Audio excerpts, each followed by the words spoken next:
going on, guys? Welcome into the Jays Digest pregame show. I'm your host, Peter Vryonis.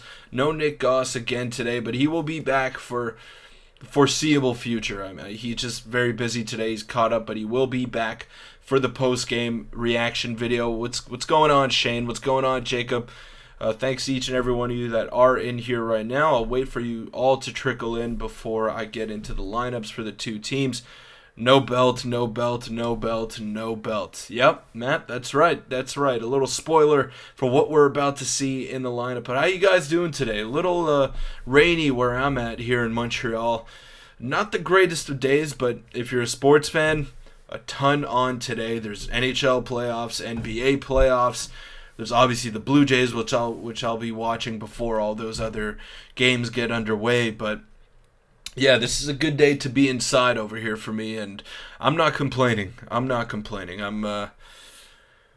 very excited for this series finale between the Jays and the Yankees. So there's about 25 of you in here right now. Make sure to hit the like button before you get out of this stream. But we'll get into the lineups.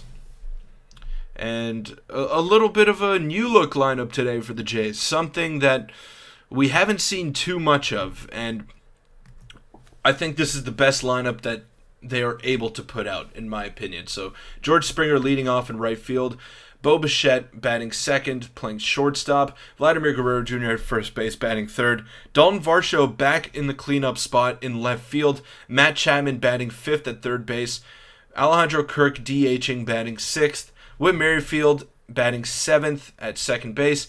Danny Jansen catching Kevin Gausman and batting eighth. And Kevin Kiermaier back in the lineup. Nice to see him back in center field batting ninth. So I'm glad to see this lineup for the Toronto Blue Jays. We've been clamoring for this, to have Alejandro Kirk DH a lot more as opposed to Brandon Belt. And even though Brandon Belt was good in that first game, he looked lost yet again against Garrett Cole. And no Biggio in this lineup today. So some good news if you are a Blue Jays fan. What's going on, Fluffy? How you doing, man? How you doing? Brosif, Matt, Nick, Jacob. A lot of familiar faces in here. Love to see it. New Brunswick, Canada guy. Love it. Love it. Thanks, guys, for being in here. So I like this lineup. I like this lineup a lot. I personally like when Kirk catches Kevin Gausman, but Jansen's been doing a pretty good job as well. So I'm okay with that. I'm all right. I'm glad to see Whit Merrifield in the lineup. And for those of you wondering as to why Matt Chapman is back in the fifth spot and not hitting cleanup, he's 0 for his last 14 or 15, I believe. So he's been a little bit cold after that white-hot start that he had at the plate. It was not sustainable what he was doing. We knew that he would go cold eventually. But Dalton Varsho hasn't exactly been raking either, but hopefully he gets some more pitches to see sandwiched in between Vladdy and Matt Chapman. So we'll look at the Yankees lineup right now. Just Anthony Volpe, Aaron Judge, Anthony Rizzo, Gleyber Torres, DJ LeMahieu, Oswaldo Cabrera, Oswald Peraza, Kyle Higashioka, Isaiah Kiner-Falefa in center field, and Clark Schmidt on the mound, who has been downright awful so far to start out this season. So this is a great opportunity for the Jays to take another series against an AL East team. Clark Schmidt has around an 11 ERA, if I'm not mistaken. He's been incredibly bad. I'm just looking it up right now, actually. Just give me a second here. I should have looked this up before starting this live stream. How's it going, Owen? How you doing, man? Let's look up Clark Schmidt, baseball reference. Clark Schmidt. 8.79 ERA, so he has not been good. And a lot of people picked him to break out this year because he's going to pitch a lot, especially considering the injuries to Carlos Rodon, to Luis Severino, and Frankie Montas as well. So it's going to be a favorable matchup for the Toronto Blue Jays. They should do damage to Clark Schmidt, and this is the type of game that gets the offense going. I'm really predicting them to get going today. I think it'll happen.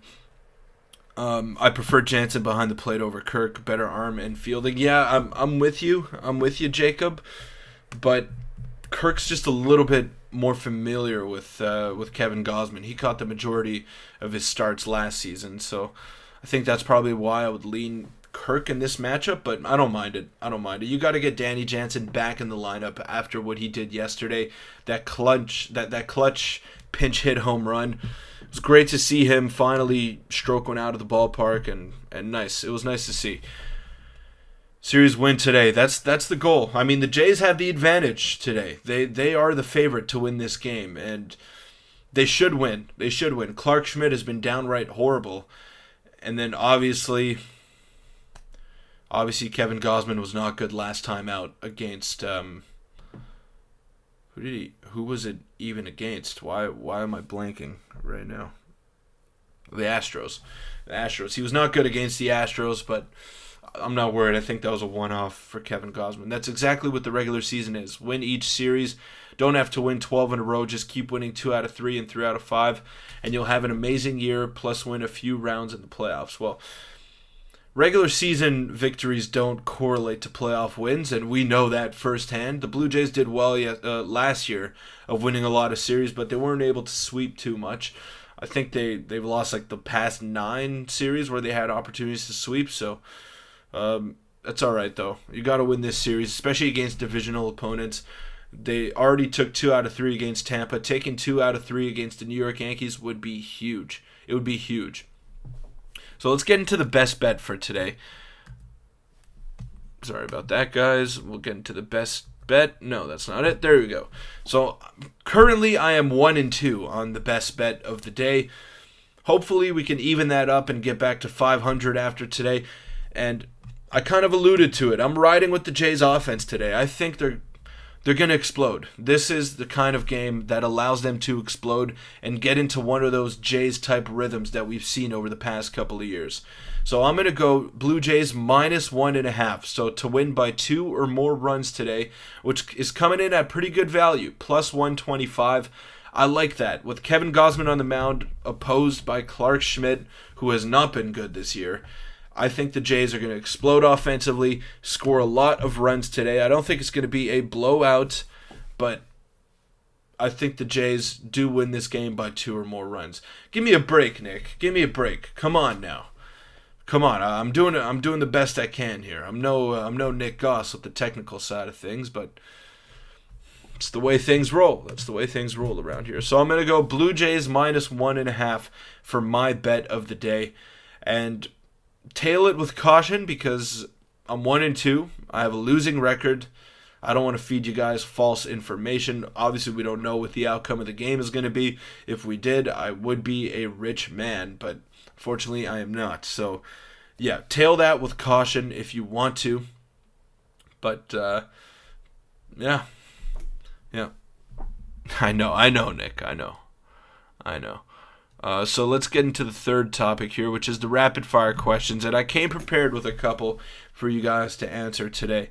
Jacob saying the Leafs got away with one last night. They did. I was watching that game. What an unbelievable back and forth game. I mean, Tampa Bay dominated. They probably deserved to win, but hey, what the Leafs did yesterday has usually happened to them in the past. They went into Tampa Bay and they stole that game. They didn't deserve to win, but Ilya Samsonov did a great job there in goal, and I'm pulling for the Leafs. Even though I'm a Habs fan, I don't like the Tampa Bay Lightning, and it would be nice to see a Canadian team do something of significance in the playoffs. I'd like it. I can't handle a close game today. Not after yesterday's game and the OT Leaf win a few hours later. I'm drained. It better be an 11-5 game. Hey man, I hope it's an 11-5 game. I will take that. 7-3 Jays, says Michael Goodridge, New Brunswick, Canada guy. 8-2 Jays. I'm glad it went our way for once. And that's the thing, Nick. That's the thing. You know, in the past, the Leafs would have lost that game, but it's all about Ryan O'Reilly, man. This guy just adds a different element to that team. He's exactly what they've needed for years, and he's not the same player that he used to be in St. Louis, but he's still very serviceable, and it's a lot better than, you know, going out there and getting a 38-year-old Wayne Simmons or whatever. So great pickup by the Leafs, and I think if they get out of the first round, they're going to exercise those demons and finally realize their potential. I'm pulling for them. I really am pulling for them. Matthew Strong saying thoughts on Gausman. Not worried. I think he's the ace of this staff. I think he's going to bounce back today and shut down this Yankees lineup. They're going to have a tough time against that splitter if it's working the way it should be. Does anyone get hit today? Interesting. I don't think so. No, I don't think so. Both pitchers got pretty decent control. Any update on Espinal's wrist? Well, no. I think it was a contusion. It was confirmed to be a contusion, so that's what the Jays are rolling with right now. No fractures were revealed, if I'm not mistaken, but I don't know anything beyond that. How much longer until Biggio gets sent down or traded? That's tough. That's tough to answer because right now he has no value. And if you wanted to trade him, his only value is that he has maybe 3 years left on his contract. So I don't know. He's just got to stay out of the lineup till he figures it out. Sorry. X-rays negative, just a contusion. Don't know how long he's out for. Yeah, exactly. So Nick and I will let you know if we do get any updates on Santiago Espinal. If the Leafs do make it to the second round, good luck versus Boston. It'll be a good series. I'm hoping for a Leafs Boston series. That would be prime time. As a Habs fan, you probably hope that they both lose, but there's no one I hate more than the Boston Bruins, so I would probably be rooting for the Leafs there. Are you losing hope on Espinal and Biggio? Not on Espinal, but on Biggio, yes. I don't know if I ever really had any hope for him either. Peter Nice, I agree. Thinking Gosse has a strong outing. I think so too. Peter, do you think that Barger makes MLB by the end of May? If Kevin Biggio keeps playing the way that he's playing, yes, but we got to remember that Addison Barger has been pretty poor so far in the minor leagues as well. He's only got one home run. He's hitting below 250, so nothing too spectacular out of Barger, but just the potential alone should get him in the lineup as opposed to Biggio. Like, he's got the power potential. He's got that rocket of an arm and could probably play multiple positions better than Biggio. So I don't know if we see him by the end of May, but at some time this year, and I'd like to see him in there. Okay, so let me get into my rapid fire question before I move on to my bold predictions, and we'll stick on this topic for a little bit. I saw a lot of criticism yesterday for John Schneider, and rightfully so.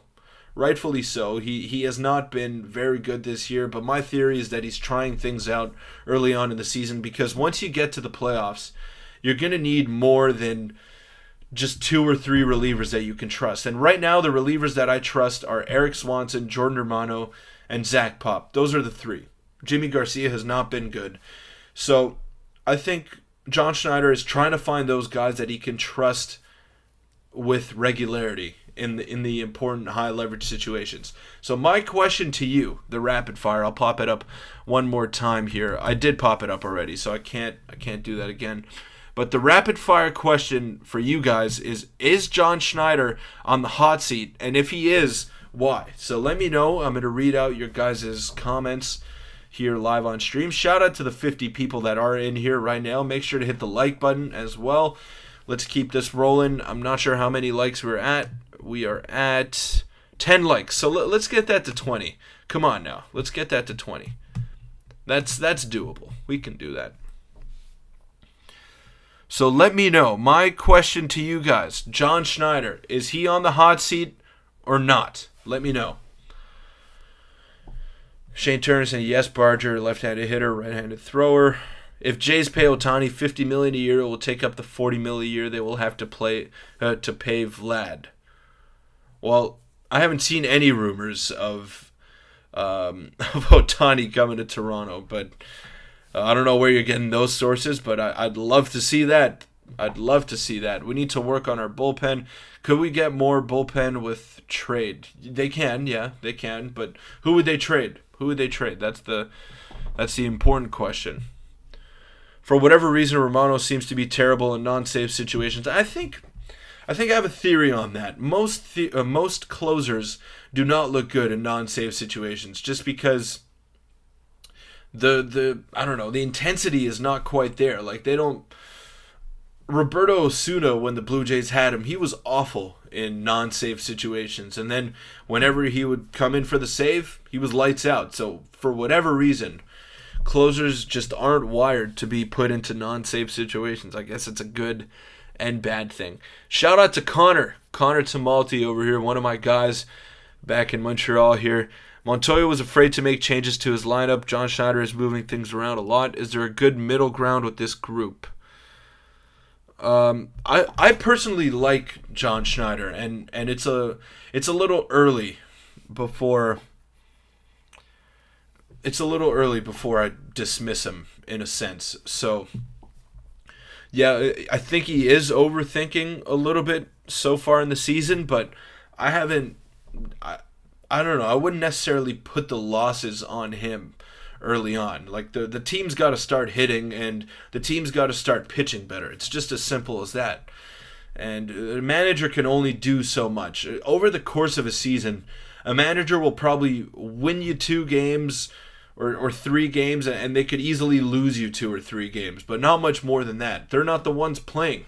The players got to go out there and perform. If you are on a major league roster, it's because you can play a role. And when it's your time and when you get called upon, you got to go out there and do your job. And right now the players are not doing their jobs when they're being called upon. Some of them. Some of them are doing what they need to do, and some of them are not. So the players got to step it up, and it's as simple as that. Romano doesn't look great this year. It's still early. I'm not worried. He was lights out last season, and he's bound to blow a couple of games. It's just what it is. Relievers are super volatile, and they come in high pressure situations. They're not going to not give up runs. That's what happens. Sometimes they give up runs. No, not on the hot seat yet. Haven't even finished April. I agree, Nick. I agree. Let's give him some time. I don't think Schneider is here next year, depending on how we do. Schneider has 2 years no matter what happens, so focusing on his poor choices is useless. Come on now, lol. Yes, I don't trust Romano. No, not yet. Let's a lot of comments coming in here. A lot of comments. With how our bullpen is doing now, it's without a doubt that we will need bullpen support at the trade deadline, and Chad Green is coming in at the trade deadline, so we got to remember that. Chad Green is coming back from injury. Nate Pearson is in the minor leagues. Yasser Zulueta, Jay Jackson, those are all legitimate options to come up if some of the bullpen arms do not figure it out along the way. Romano leads the MLB in saves. He's had a lot of opportunities, so we got to remember that as well. Schneider makes questionable bullpen calls frequently, overuses bench players, which ruins rhythm of others. He does make a lot of moves based off analytics, and I think that's got to change. You got to trust your gut a lot more, and that's what John Schneider started doing when he first got put into place instead of Charlie Montoyo. He was using some hidden runs. He was changing up the lineups. He was rewarding players who were playing well, and I think he's got to get back to that. Trust your gut, trust what got you in this position, and then you'll be fine. Jays just need to trade for Liam Hendricks by the deadline. Yeah, shout out to Liam Hendricks, by the way, coming back from cancer. Glad to see him doing well. Don't get me started with Schneider. He is not an MLB manager. I'd like to hear why you think so, Fluffy. Romano's saves were all against crappy teams. That's fair. That's fair enough. Fair enough. We just got to hope Schneider stops overthinking stuff. Just play traditional baseball. Guys don't want to shift their roles all the time. Have a 6th, 7th, 8th, and closer. It's not that simple anymore. It's not that simple. But, yeah, I do agree that more defined roles should help. Should help, yeah. Chad Green and Pearson can change all that. Manager moves fail 80% of the time. Pinch runners are under 225 average in history of MLB. Pinch hitters, sorry. Having normal pitching changes isn't rocket science. Managers shouldn't be losing you any games. Well, managers do lose games sometimes, but they don't move the needle quite as much as players do. So it's all on the players right now. The players got to be better, and that's the most important thing. Romano has a save versus Houston, 2 versus Tampa, 1 versus Angels, and 1 versus the Cardinals. Does he? Yeah, he does. Yeah, he does. Yeah, that's true.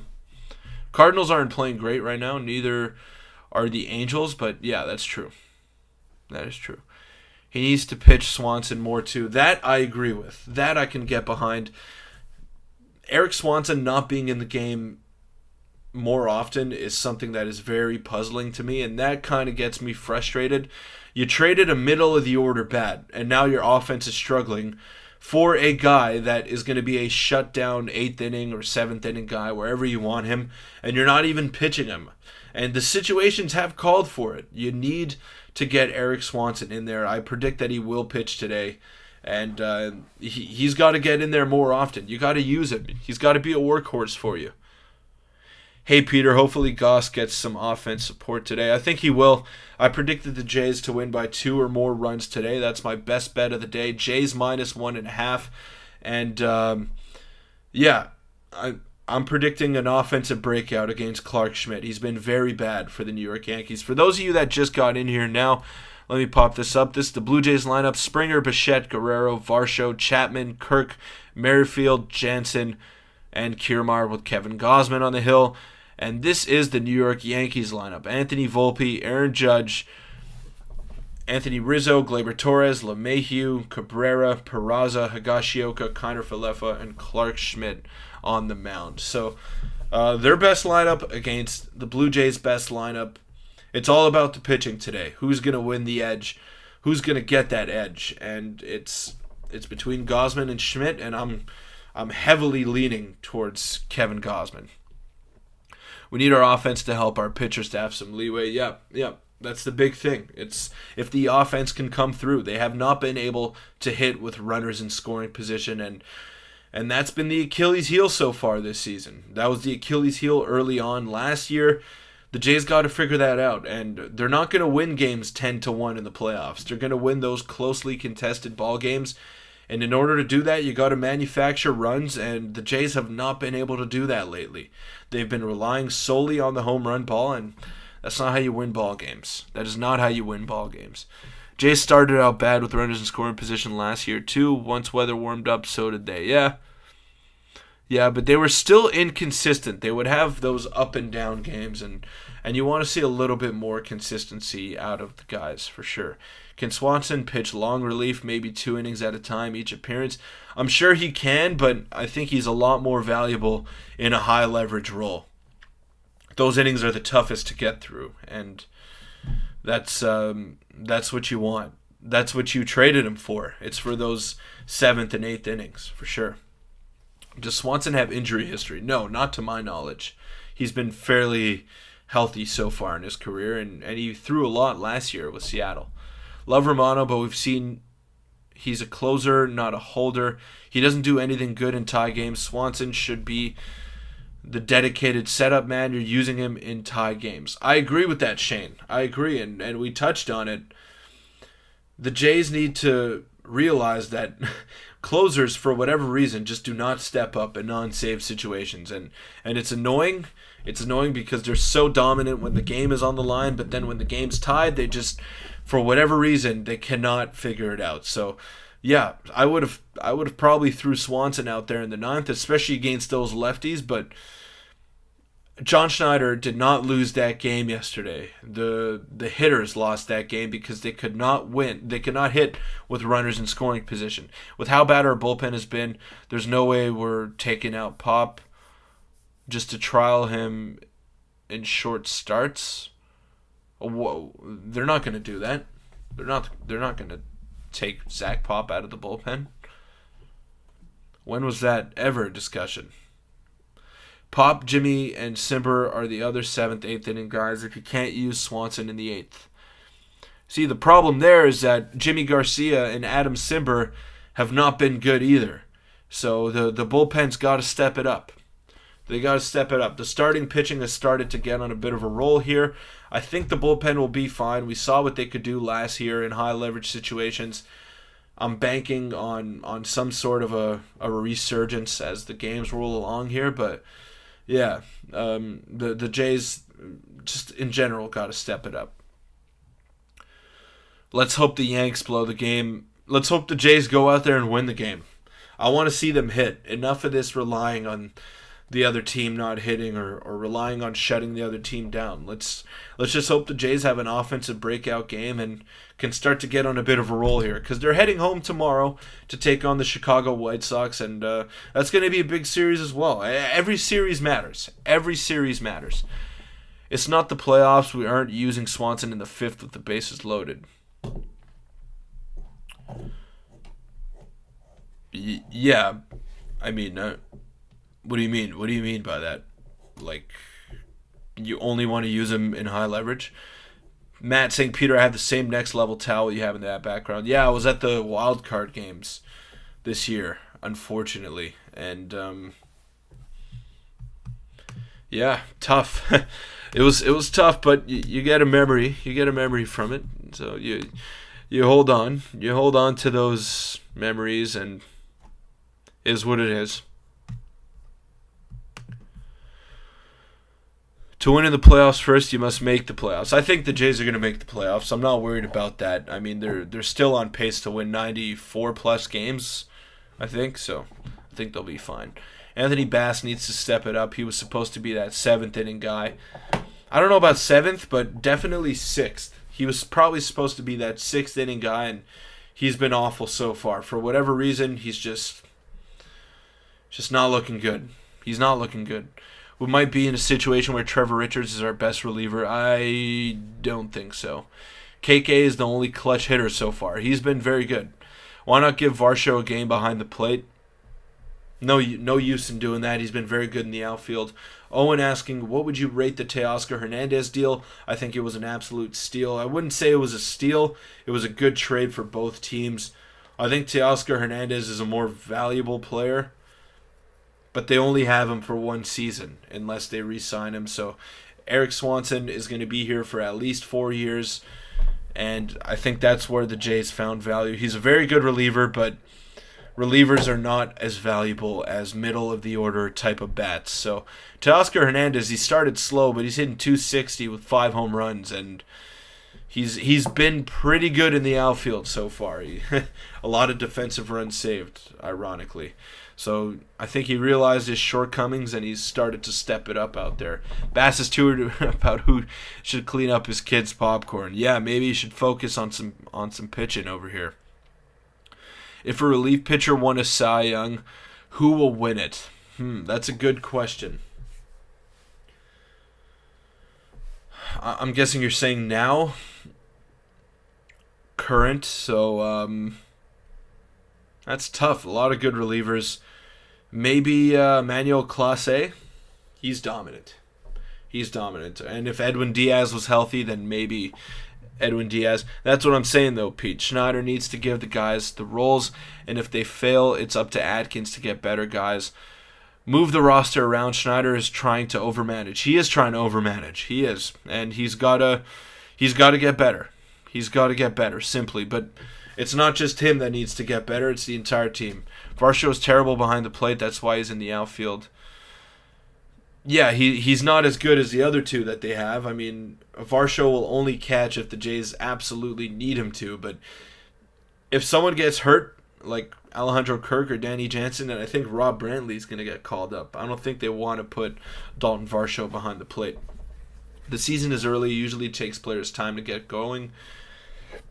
That's true. It does. And I'm not panicking. But the Jays need to start doing the little things properly, and then everything will start to fall into place. I'd like to see some roster moves next month at least. I think they'll wait until the deadline. It's still early. You got to let this core play out. I mean, there was a lot of hype coming into the season. A lot of improvements were made, I think, but they just got to get familiar with one another. Yep, let's get the lead and relieve some pressure on our pitchers. Way different pitching with the lead. Seems like we were playing catch-up too often. And the Jays have had a lot of comeback wins this year, so we got to give them credit for staying in ball games. But they do need to start out a bit stronger. So we'll get into bold predictions here. Sorry about that. I went a little long. So bold predictions. And I will pop up the Blue Jays lineup for you guys here right now. My bold prediction is that Kevin Gausman goes 8 innings, strikes out 13. He's going to get 13 strikeouts today. He's going to be on fire. He's going to show who he is after that rough start in Houston, and I'll go with an offensive one as well. I'm going to go with Vladimir Guerrero Jr., 2 home run games. So a double dip for Vladimir Guerrero Jr., and Kevin Gausman will absolutely carve against the New York Yankees. And for those of you that missed the best bet of the day, I am 2-1, so tread with caution, but I'm taking the Blue Jays -1.5. So to win by 2 or more runs today, that is coming in at +125 value. So tail with caution if you want to. I am 1-2, so remember that. I have not done well so far in the best bets, but I think the Blue Jays will explode offensively today. Give me your guys' bold predictions in the comments section. Is that bold? Is that really bold? Shane saying bold prediction, Kiermaier gets hurt, Biggio has to come in and walks it off with a home run. Well, I hope you're wrong, because I do not want Kevin Kiermaier to get hurt. Bold prediction, Jansen gets another homer today. Got to go more bold with that. Got to go more bold, Nick. Jansen hitting a home run, he hit almost 20 of them last year, so got to get a little bit more bold than that. 4 Jays have multi-hit games from Broseph. I like it. I like it. Don't mind that at all. Jansen, 6 RBI game. Gausman, no hits, 6 innings. Okay. I like it. I like that. Yeah, Gabriel Moreno has been doing pretty well so far. Been doing very well. He's hitting .293. Shout out to him. Shout out to him. He's going to be a good player, man. He's going to be a real good player. I still think the Jays got the better end of that deal, though. 11 runs scored with Bo going 5 for 5. I like it, Chris. I like it, Chris. How you doing, man? Bold. Kirk hits a triple. That's very bold. Complete game for Gosse. Kiermaier, Varsho, Vladdy all get homers. Love to see it. Jays go back-to-back at some point today. Give me 2 names, Stefan. Who's going to go back-to-back? Positive bold prediction, back-to-back for Vlad, Varsho. Back-to-back-to-back, Vlad, Varsho, Chapman. Nice. Like it. I agree with Chris Hatcher. We score 11 runs today. What do you think the reason why Kirk is taking long to heat up? Same with Espinal and Dalton Varsho cooling down. I mean, it's early Owen, only 20-something odd games, and it takes time. Not everyone heats up at the same time. So give them a bit more time. Let's not write them off yet. Jake. Varsho just misses cycle on a bad call. Ooh, that's a very obscure bold prediction. Jays win in the top of the 9th. It's not possible. That's not possible. Bold prediction, Kirky hits inside the park home run after Judge and Oswaldo Cabrera collide in the outfield. Okay, less spring training for Kirk.